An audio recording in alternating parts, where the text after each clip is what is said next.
Okay, तो सबसे पहले इस वीडियो में आज मैं आपको बताना चाहूँगा कि हम बात करने वाले हैं डिमांड एंड सप्लाई जोन के बारे में, राइट। सो उससे पहले मैं बता दूं कि I am not SEBI registered and ये एक एजुकेशनल वीडियो रहने जा रही है। इसमें कोई भी मैं बाय की या सेल की सजेशन आपको नहीं देने वाला हूँ, right. So demand and supply zone, इसके बारे में हम सब ने सुना तो होगा, ऑब्वियस सी बात है। लोगों ने सपोर्ट एंड रेजिस्टेंस के बारे में भी सुना होगा और कुछ लोगों ने डिमांड एंड सप्लाई जोन के बारे में भी सुना होगा। अब सपोर्ट एंड रेजिस्टेंस की बात मैं यहाँ नहीं करना चाहता क्योंकि उसका कॉन्सेप्ट बिल्कुल सिंपल है, वो हम सबको पता है कि जिस एक पॉइंट पे मार्केट का जो प्राइस है वो बार बार रिजेक्शन लेके वहाँ से नीचे आया हो तो उसको हम रेजिस्टेंस मान लेते हैं, राइट। जैसे कि आप देख पा रहे हैं, एक बार यहाँ से रेजिस्टेंस लिया, 2 बार, 3 बार, 4 बार, तो ये हमारा एक रेजिस्टेंस पॉइंट हो गया। उसी तरह जिस पॉइंट से बार बार मार्केट ऊपर की तरफ आया उसको हम सपोर्ट मान लेते हैं, राइट। तो ये बहुत सिंपल सा हो गया फंडा, ये सपोर्ट एंड रेजिस्टेंस का। बट मैं इसकी बात नहीं करने वाला हूँ, मैं थोड़ा एडवांस कॉन्सेप्ट की बात कर रहा हूँ जो कि है डिमांड एंड सप्लाई जोन, ठीक है। So demand and supply zone का सिंपल सा फंडा है, उसमें हमें बेसिकली 3 चीज़ों की ज़रूरत होती है, ठीक है। नंबर 1 जो रहता है वो रहता है हमारा drop, number 2 base and number 3 is rally, ठीक है। सो ये 3 चीज़ें क्या होती हैं। ड्रॉप से मतलब है हमारा एक रेड कैंडल जिसका जो कि अब मान लीजिए जैसे यहाँ से प्राइस ऊपर की तरफ गया, राइट। उसके बाद जब मार्केट नीचे की तरफ आ रहा है यानी कि रिट्रेस कर रहा है तो उस टाइम जो रेड कैंडल बनती है, राइट, ये हो गई हमारी रेड एक्साइटिंग कैंडल। जिस रेड कैंडल की बॉडी उसकी रेंज की 50% से ज़्यादा है, रेंज का मतलब उसके हाई और लो को काउंट कर रहे हैं हम, 50% से ज़्यादा है तो वो हमारी रहेगी रेड एक्साइटिंग कैंडल। उसके बाद आता है बेस कैंडल होता है जिसकी बॉडी उस कैंडल की रेंज की 50% से कम होगी, वो रहेगी हमारी बेस कैंडल, जैसे कि आप ये 2 देख पा रहे हैं। और उसके बाद आता है रैली कैंडल, जो भी ग्रीन कैंडल जिसकी बॉडी 50% से ज़्यादा होगी वो रहेगी हमारी ग्रीन एक्साइटिंग कैंडल। सो ये 3 चीज़ें हैं जो आपको याद रखनी है, ठीक है। रेड कैंडल को हम बोलते हैं ड्रॉप, उसके बाद आता है बेस कैंडल, ठीक है, उसके बाद आती है रैली, ठीक है। अभी इस कॉन्सेप्ट को मैं आपको ये बिल्कुल मैं एक छोटी वीडियो रखना चाहता हूँ मैं इसको, क्योंकि फर्स्ट वीडियो तो मैं इसको काफ़ी बड़ी वीडियो नहीं बनाना चाहता। अदरवाइज़ अगर मैं इसको पूरा प्रॉपरली एक्सप्लेन करूँ तो ये कम से कम 20 मिनट 30 मिनट की वीडियो हो जाएगी, तो मैं नहीं चाहता कि पहली ही वीडियो इतनी बड़ी हो। सो मैं आपको बताना चाहूँगा सिंपली कि हम कैसे फाइंड आउट करते हैं कि किस लोकेशन से, किस पॉइंट से जो प्राइस है वो दोबारा से अपसाइड की या डाउन साइड की मूव दे सकता है, राइट। अब यहाँ पे हम रिलायंस की बात करें तो रिलायंस का हमारा करंट प्राइस कहाँ पे है, यहाँ पे, ये देखिए, ये है 1205 रुपये 30 पैसे पे अभी करंट प्राइस चल रहा है। अब यहाँ से नीचे की तरफ हम जाएंगे और देखेंगे, मैंने पहले से मार्क करा हुआ आपको दिखाने के लिए, यहाँ से हम नीचे की तरफ जाते हैं करंट प्राइस से और देखते हैं ये तीनों कंपोनेंट जो मैंने अभी आपको बताए, ड्रॉप, बेस और रैली, ये हमें मिल रहे हैं कहीं आसपास या नहीं। तो जैसे हम इससे नीचे की तरफ आते हैं तो हमने देखा कि ये एक पॉइंट है, यहाँ पे हमें 3 एक्साइटिंग कैंडल मिल रही हैं।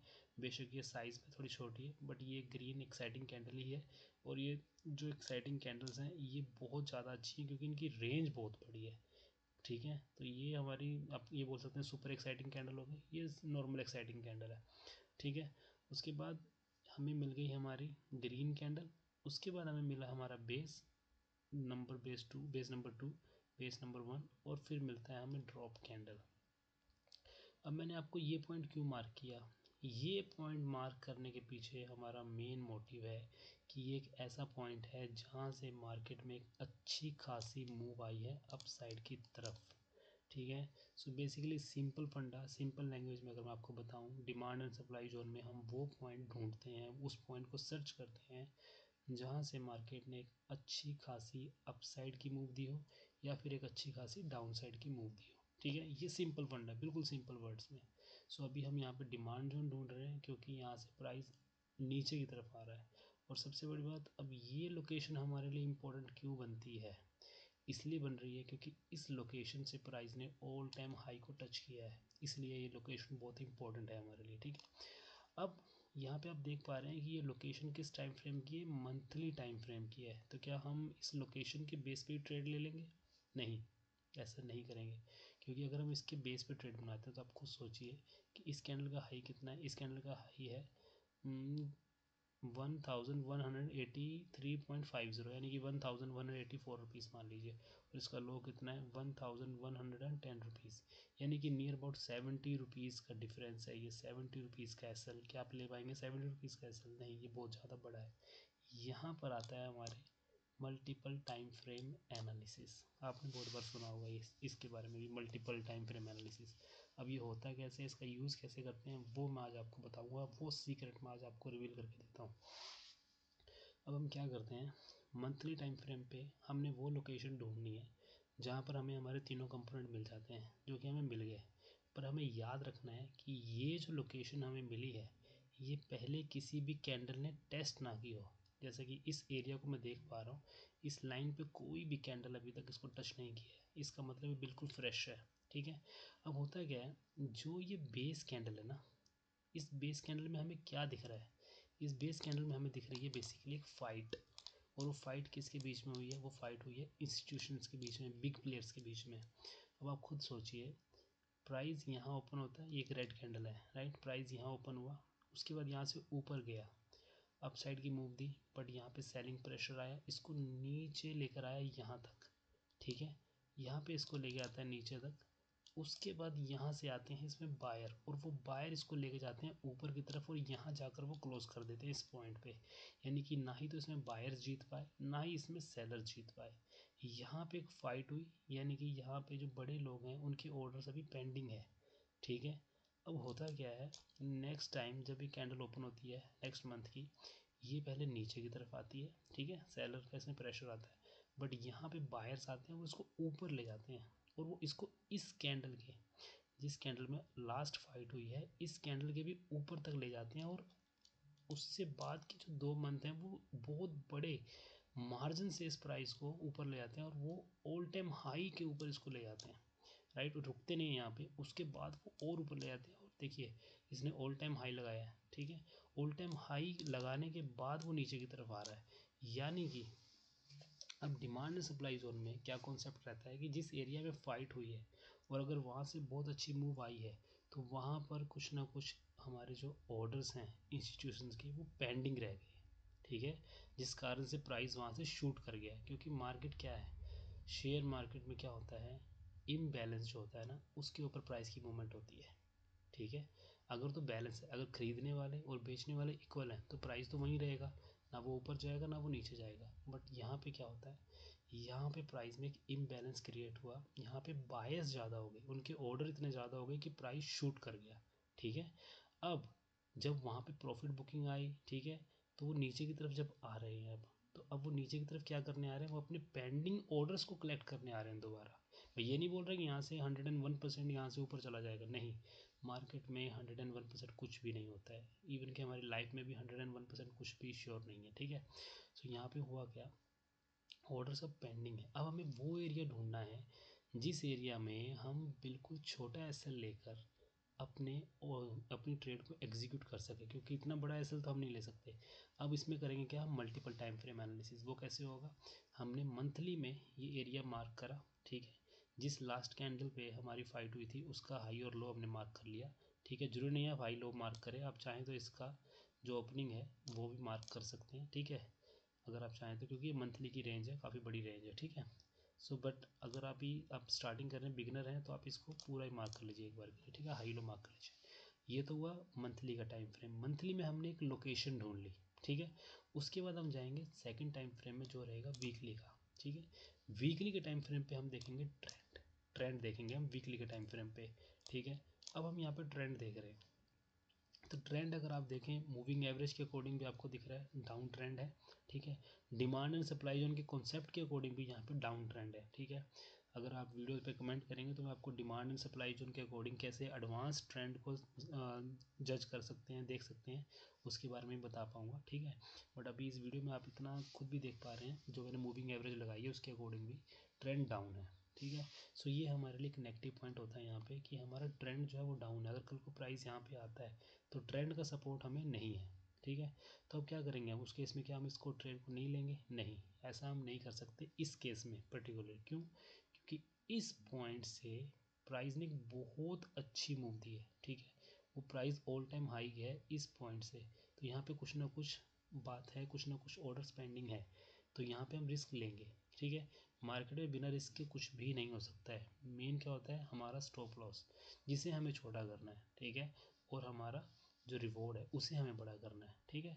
सो यहाँ पे हमारे एक चीज़ हमारे जो फेवर में नहीं है वो है ट्रेंड, ठीक है। ट्रेंड हमारा डाउन साइड का है जब प्राइस हमारी लोकेशन की तरफ आ रहा है तो, ठीक है।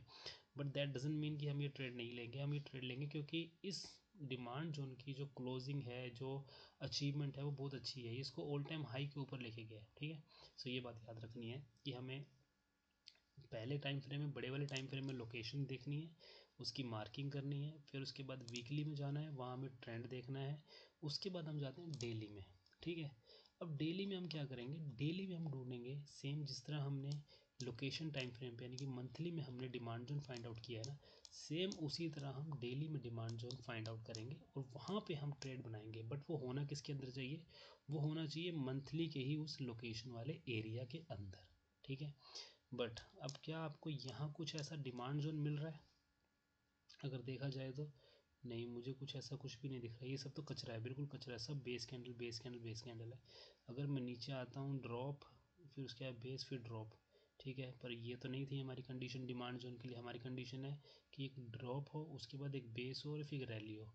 बट यहाँ पे एक चीज़ देखेंगे, अगर आप ध्यान से देखते हैं, ये जो रेड कैंडल है, ठीक है, ये जो रेड कैंडल है इसकी क्लोजिंग हुई है यहाँ पर, बट इस ग्रीन कैंडल की ओपनिंग हो रही है यहाँ पे, यानी कि इन दोनों के बीच में गैप है, ये गैप अप के साथ ओपन हुआ है। इसका मतलब इस एरिया में कुछ ना कुछ हुआ है, यानी कि इस एरिया में बायर्स एंड सेलर्स के बीच में फाइट हुई है। तो अब हम क्या करते हैं इस केस में, इस केस में हम जाते हैं डेली से भी छोटे टाइम फ्रेम पे, जो रहेगा हमारा 125 मिनट का, ठीक है। पहले मैं इस एरिया को मार्क कर लेता हूँ कि इस एरिया में हमें ढूंढना है, इस एरिया में ऐसा क्या है। सो मैं इसको मार्क कर लेता हूँ, ये लीजिए मैं इसको मार्क कर लिया। अब चलते हैं 125 मिनट में। सो ये चला गया 125 मिनट में, देखते हैं 125 मिनट में हमें कुछ डिमांड जोन मिलता है या नहीं, ठीक है। एक सेकेंड इसको बड़ा कर लेता हूँ, ओके। सो ये आ गए हम 125 मिनट के डिमांड जोन में। बट एक चीज़ याद रखिएगा, ये 125 मिनट का डिमांड जोन भी उस मंथली के ही लोकेशन के अंदर है। अब यहाँ आप मुझे बताइए, ये देखिए ड्रॉप ड्रॉप, उसके बाद बेस कैंडल, उसके बाद गैप अप के साथ हमें मिलती है एक रैली कैंडल। गैप अप के साथ जब मिले तो वो बहुत ही अच्छी, क्यों नहीं, इसका मतलब है कि यहाँ पे इतने ज़्यादा उधर ऑर्डर पेंडिंग थे कि मार्केट सीधा गैप अप ओपन हुआ, ठीक है। उसके बाद फिर से ड्रॉप, सॉरी रैली, फिर बेस, दो बेस कैंडल और फिर एक बहुत बड़ी एक्साइटिंग ग्रीन कैंडल, यानी कि इस एरिया में बहुत से ऑर्डर पेंडिंग होने के चांसेस हैं। तो अब हम क्या कर सकते हैं, हमारे पास 125 मिनट में दो एरियाज़ मिल गए, हमें दो डिमांड जोन मिल गए हैं जहाँ पर ऑर्डर पेंडिंग होने के चांसेस हैं। एक तो ये, ठीक है, इसको मार्क कर लेता हूँ मैं, ये लीजिए इसको मैंने मार्क कर लिया, ठीक। और एक जो नीचे है हमारा ये वाला एरिया, इसको मैंने मार्क कर लिया, ठीक है। सो ये दो एरियाज़ हैं जो कि हमारे मंथली के डिमांड जोन के अंदर है, यानी कि मंथली की उस लोकेशन के अंदर है, ठीक है। ये देखिए ये था हमारा मंथली का, जैसा कि मैंने आपको दिखाया था। उस मंथली के डिमांड जोन के अंदर जो हमने छोटे टाइम फ्रेम पे जाकर हमने अपनी एग्जीक्यूशन पॉइंट ढूंढे हैं वो हमें मिल चुके हैं, ठीक है। आपको ये दिख रहे हैं यहाँ पे, पहला ये है और एक नीचे है।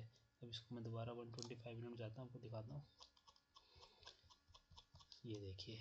सो ये है वो पॉइंट्स। सो जो लोग आपको बताते हैं ना कि लेवल्स बताते हैं लोग आपको कि इस लेवल पे आएगा तो लीजिए, ये लेवल इम्पोर्टेंट है, वो लेवल इम्पोर्टेंट है, तो वो मैंने आपको आज सीक्रेट रिवील कर दिया है। अगर आप चाहें तो इसको इसके ऑल टाइम हाई इस पे ऑल सॉरी इस हाई पे भी रख सकते हैं, ऐसे भी इसको कर सकते हैं, और इसमें भी सेम आप ऐसे कर सकते हैं, इसके हाई पे रख लीजिए। इसको ये मैं रिमूव कर देता हूँ एक बार के लिए, इसकी ज़रूरत नहीं है। तो ये वो दो लोकेशन आ गई हैं हमारे पास जहाँ पर हम ट्रेड बना सकते हैं। मैं पहला फिर बता रहा हूँ कि मैं सेबी रजिस्टर्ड नहीं हूँ और ये कोई सेलिंग की और बाइंग की एडवाइस मैं नहीं दे रहा हूँ आपको, इस सिर्फ एजुकेशनल पर्पज़ से मैं आपको बता रहा हूँ कि कैसे एरियाज़ को मार्क किया जाता है, ठीक है। सो ये दो इम्पोर्टेंट एरिया ऐसे निकलते हैं। ठीक है।